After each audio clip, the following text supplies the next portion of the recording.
नमस्कार, मैं हूं Mamta Verma. DAV e learning classes में आपका हार्दिक स्वागत है।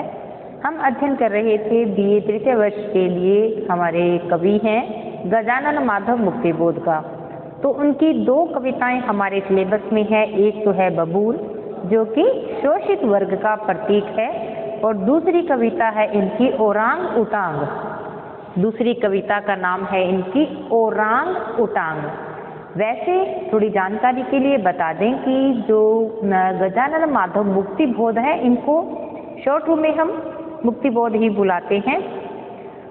तो ये फैंटेसी के कवि कहे जाते हैं, क्योंकि इन्होंने फैंटेसी की जो अवधारणा है हिंदी साहित्य में वो मुक्तिबोध ने ही दी है। और ये फैंटेसी क्या है? ये हालांकि है तो पाश्चात्य का ही अनुकरण, लेकिन इसका अर्थ होता है एक अद्भुत कल्पना लोक, यानी कि कुछ जो नॉर्मल से साधारण से कुछ चल रहा है उससे हटकर जो हमारी दमित वासनाएं हैं उनको एक आकार देकर, उनको कोई चित्र उनके साथ बनाकर एक बिंब के साथ उसको प्रस्तुत किया जाता है, यानी कि किसी न किसी सांचे में उसे ढाल लिया जाता है। उसी को कहते हैं फैंटेसी। तो उसी फैंटेसी का प्रभाव इनकी एक कविता है ओरांग उटांग नाम से। ये इनकी कविता है कि इसमें मानव मन का जो एक दमित जो प्रवृत्तियां हैं जो हमें दबकर रह गई हैं, उन्हीं का ही उल्लेख इन्होंने इस कविता में किया है। स्वप्न के भीतर एक स्वप्न, विचारधारा के भीतर एक और अन्य, सघन विचारधारा प्रच्छन्न, कथ्य के भीतर एक अनुरोधी, विरुद्ध विपरीत नेपथ्य संगीत। इसमें क्या बताया है कि स्वप्न के भीतर एक और स्वप्न, कि हम जो वास्तविक दुनिया में जो जी रहे हैं, जो हम सपने देख रहे हैं, वो केवल एक दिखावे के लिए, यानी कि जो जगत को दिखाई दे रहा है, इसके पीछे न जाने कितने सपने और होते हैं जिनको हम वास्तविक रूप से दिखाते नहीं हैं, किसी को पता नहीं चलने देते, लेकिन कहीं ना कहीं उस सपनों के पीछे, उन आशाओं के पीछे हमारा एक मस्तिष्क और काम कर रहा होता है। हमारी कल्पनाएं कहीं और विचरण कर रही होती हैं। विचार जो हम बातें कर रही हैं जिस विचारधारा से, लेकिन कहीं ना कहीं उसके पीछे भी एक मन और है जो अपने आप को एक प्रदर्शित तो नहीं करना चाहता, लेकिन फिर भी एक कहीं ना कहीं वो उभर कर निकल आता है। सघन विचारधारा प्रच्छन्न, बिल्कुल सघन विचारधारा है लेकिन वो उजागर हो रही है। कथ्य के पीछे एक अनुरोधी, विरुद्ध विपरीत नेपथ्य संगीत है। नेपथ्य कहते हैं पर्दे के पीछे का स्थान। जब नाटक अभिनीत किया जाता है तो पर्दा है, पर्दे के पीछे जो ध्वनियां निकाली जाती हैं उसको कहते हैं नेपथ्य। यानी कि एक नाटक रचा जा रहा है, लेकिन पीछे से कुछ ध्वनियां नाटक को एक आकर्षक बनाने के लिए नेपथ्य से भी कुछ ध्वनियां को दिखाया जाता है, उनको ध्वनित किया जाता है। वैसे ही क्योंकि वो अंतर्मन का प्रतीक इसमें दिखाया गया है कि जो हम कुछ बोल रहे हैं एक शिष्टाचार से, लेकिन कहीं ना कहीं हमें एक पार्श्विक प्रवृत्ति भी विद्यमान पीछे रहती है। मस्तिष्क के भीतर एक मस्तिष्क, उसके भी अंदर एक और कक्ष, कक्ष के भीतर एक गुप्त प्रकोष्ठ, और कोठे के सांवले गुहा अंधकार में मजबूत संदूक है। क्या कहते हैं कि जो मस्तिष्क हमारा सारा दिन जो कार्य करता है, जिस सभ्य शिष्टता से हम बोलते हैं, बातें करते हैं, लेकिन उसके भी अंदर एक छोटी न छोटी कहीं बात जो हमारा व्यक्तित्व में हम अपने आप को ही किसी के सामने प्रदर्शित नहीं करते कि हम कैसे हैं, उसके अंदर कक्ष के भीतर कक्ष, यानी कि मस्तिष्क में एक गहरी बात के पीछे एक बात और निकल आती है, और बिल्कुल अंतर मन में दमित जो वासना है वो भी एक कोठे के सांवले गुहा अंधकार में, हमें भी नहीं मालूम कि हमारा मस्तिष्क ये कहाँ अपने सुख को लेकर बैठा है। मजबूत संदूक है, उसमें दृढ़ भारी भरकम, और संदूक भीतर कोई बंद है, और संदूक जो हमारा एक गुहा अंधकार में एक मस्तिष्क है जो हमें भी अंधेरे में रखता है, और उसमें एक यक्ष है। यक्ष वैसे तो आदमी को हो कहा जाता है, लेकिन इस कविता के भावार्थ में लेकिन हमारे अंदर जो दबा हुआ जो मन है उसी को ही इन्होंने कहा है यक्ष। इस संदूक के भीतर कोई बंद है यक्ष, या उसे कहें हम कि ओरांग उटांग हाय, कि उसी का नाम इन्होंने क्या दिया है, दबा हुआ मन है जो हमारा अंदर ही अंदर ना जाने किस वासना से वो पूर्ति करना चाहता है, उसी को इन्होंने कहा है ओरांग उटांग। अरे डर यह है न ओरांग उटांग कहीं छूट जाए, कहीं प्रत्यक्ष न हो यक्ष। और जब औरों के आगे हम प्रकट हो जाते हैं तो यह यक्ष के जैसा लगता है कि हमें क्या है कि हम अपने आप को दबाए रखते हैं, लेकिन कभी खुशी से, कभी क्रोध से, कभी कहीं ना कहीं जब ये उग्र हो जाता है, उजागर हो जाता है, तो तभी कहीं हमें प्रत्यक्ष न हो यक्ष कमें हम न। डर यह है कि ये ओरांग ओटांग कहीं छूट जाए, कहीं प्रत्यक्ष न हो जाए यक्ष हो, कि वो हमारा जो यक्ष है, दबा हुआ मन है, वो कभी हमारे प्रत्यक्ष उसका उजागर न हो जाए। करीने से सजे हुए संस्कृति प्रभा में अध्ययन गृह में बहस उठी तब होती है, विवाद में हिस्सा लेता हुआ मैं सुनता हूँ ध्यान से अपने ही शब्दों का नाद प्रवाह और पाता हूँ अकस्मात स्वयं के स्वर में ओरांग उटांग की बौखलाई हुंकृतियाँ ध्वनि। क्या कहते हैं कि हमें करीने से सजे हुए संस्कृति प्रभा में, कि हम बहुत ही अच्छी संस्कृति से, अच्छे संस्कारों से भाषित प्रतीत होते हैं, पूरे संस्कारवान हम हैं अध्ययन गृह में। लेकिन जब कभी बहस फिर उठती है, जब हम बहुत से लोग बैठे होते हैं तो हमारी स्वाभाविक प्रवृत्ति उजागर होती है। जब बहस छिड़ जाती है यानी हम क्रोध के वश में हो जाते हैं, विवाद में हिस्सा लेता हूँ, जब कोई झगड़ा हो जाता है मैं सुनता हूँ ध्यान से, कि मैं अपने आप को, अपने शब्दों को ध्यान से सुनता हूँ, अपने ही शब्दों का नाद प्रवाह और पाता हूँ अकस्मात। और अपने जो शब्द बोले जा रहे हैं, यानी कि मैं कितना शिष्ट समाज से हूँ, कितना मैं संस्कृति हूँ, मुझ में कितनी संस्कृति बाकी है, शिष्टता कितनी बाकी है, कितनी सभ्यता मुझ में बाकी है, तो मैं अपने आप को ध्यान से सुनना चाहता हूँ। लेकिन क्या होता है, पाता हूँ अकस्मात, अचानक क्या हो जाता है, स्वयं के स्वर में ओरांग ओटांग की बौखलाई हुंकृतियाँ ध्वनि एकाएक भयभीत पाता हूँ पसीने से संचित।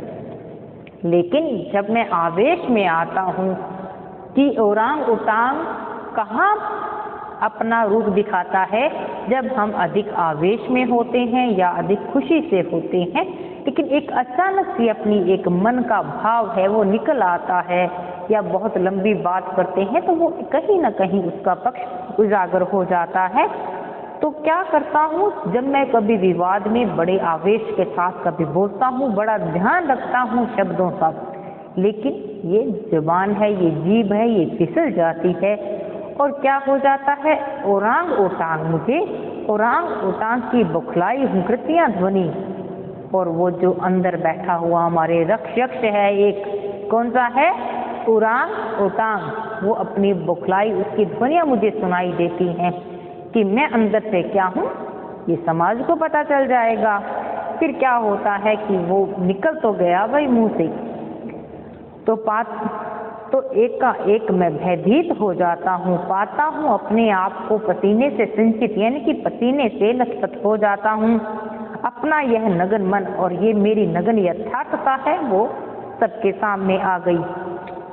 हाय हाय न कोई जान ले कि नगन और विद्रूप असत्य शक्ति का प्रतिरूप प्राकृत उरांग ओटांग ये है मुझ में छिपा हुआ है, कि मैं बड़ी कोशिश करता हूँ, उसके बाद में नए नए अच्छे अच्छे शब्दों का उसको दबाना चाहता हूँ कि जिन्होंने इस ध्वनि को सुना वो चुप हो जाएं, उन्हें ये बात याद ही नहीं रहे, कि बड़ा चिंतित हो जाता हूँ कि ये निगन और विद्रूप यथार्थ है, इसको कोई सुन ना ले। असत्य शक्ति का प्रतिरूप है कि मैं सत्य सत्य चिल्लाता हूँ, लेकिन यह तो असत्य शक्ति का प्रतिरूप है, इसी की छाया है।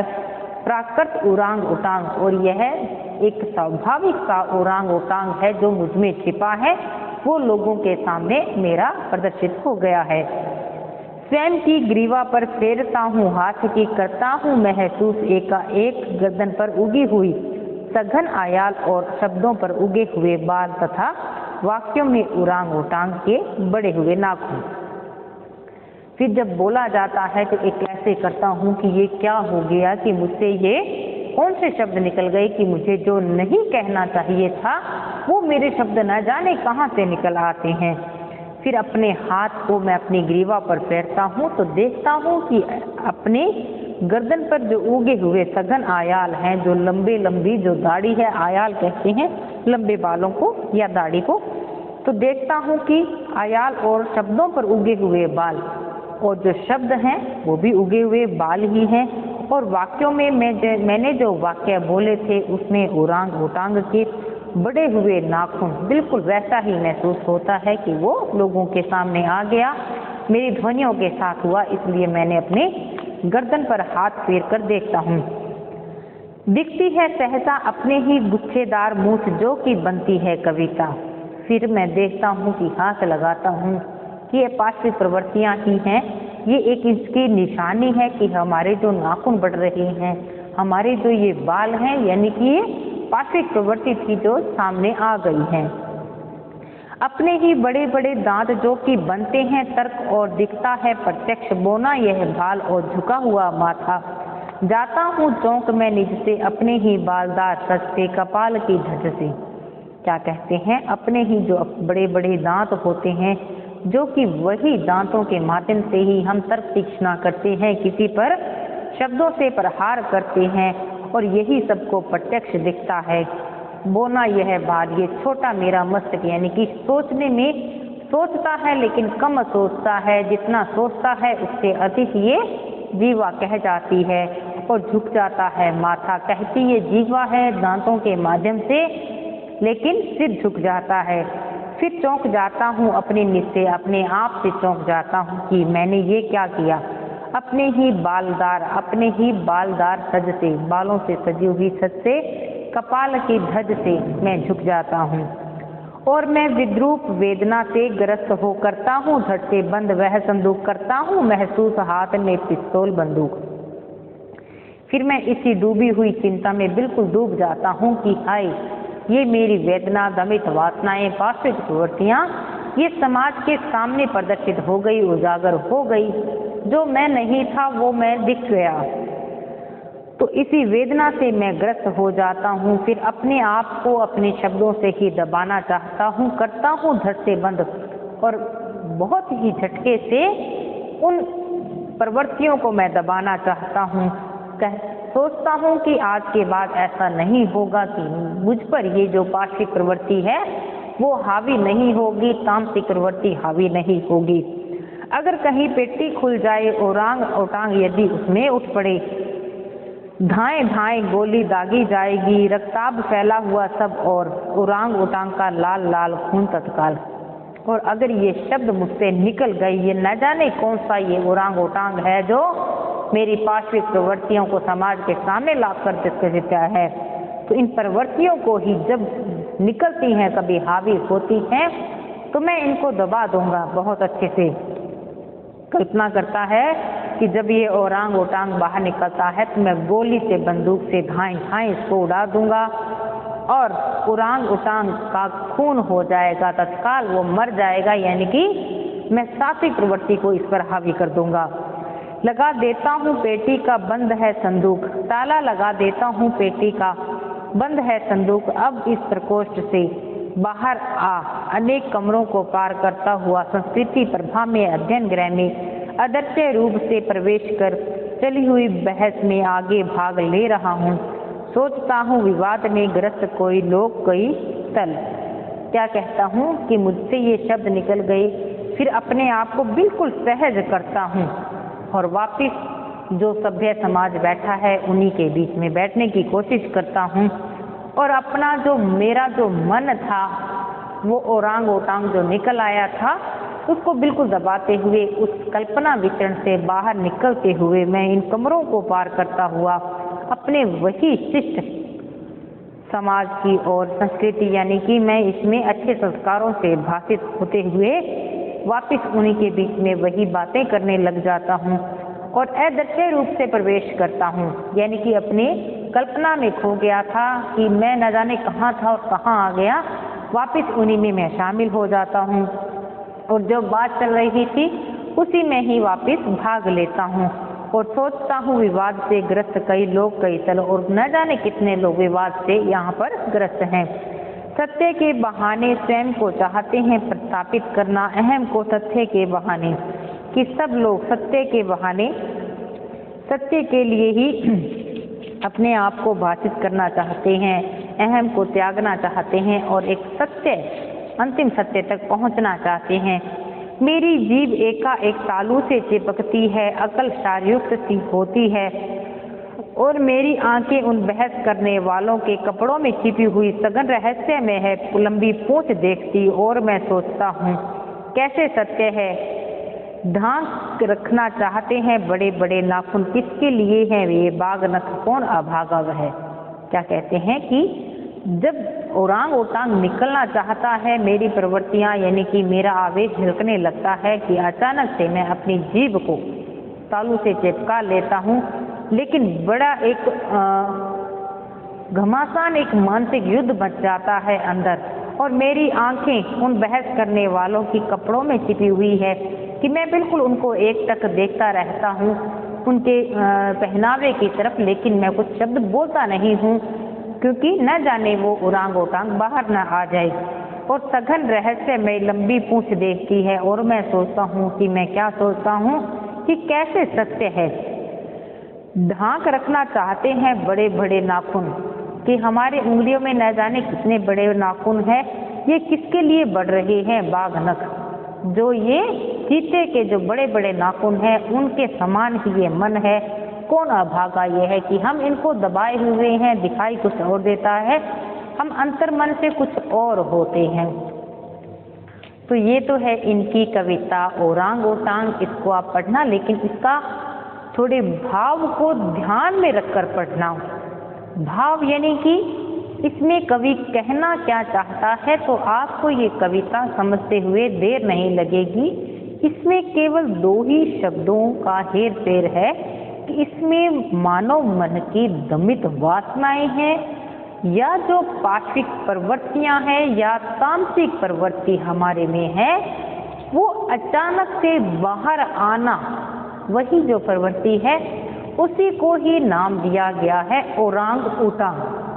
बस दमित वासना है, दबी हुई प्रवृत्तियां हैं, या हम कह लें कि तामसिक प्रवृत्तियां हैं। आपको जो ठीक लगे, बात सभी की एक ही है। और वो कैसे हमारे शिष्ट होते हुए भी हमें ये शब्द अशिष्ट बना देते हैं, इसी बात को, इसी प्रसंग को आप ध्यान में रखकर इसको कविता को पढ़ेंगे तो कविता बिल्कुल भी मुश्किल नहीं है, क्योंकि आधुनिक काल की जितनी कविताएं हैं आसान ही है, मुश्किल नहीं है, लेकिन उनका थोड़ा प्रसंग आपको ध्यान में रखना होगा। तो आज के लिए इतना ही, मिलते हैं अगली क्लास में, तब तक के लिए धन्यवाद।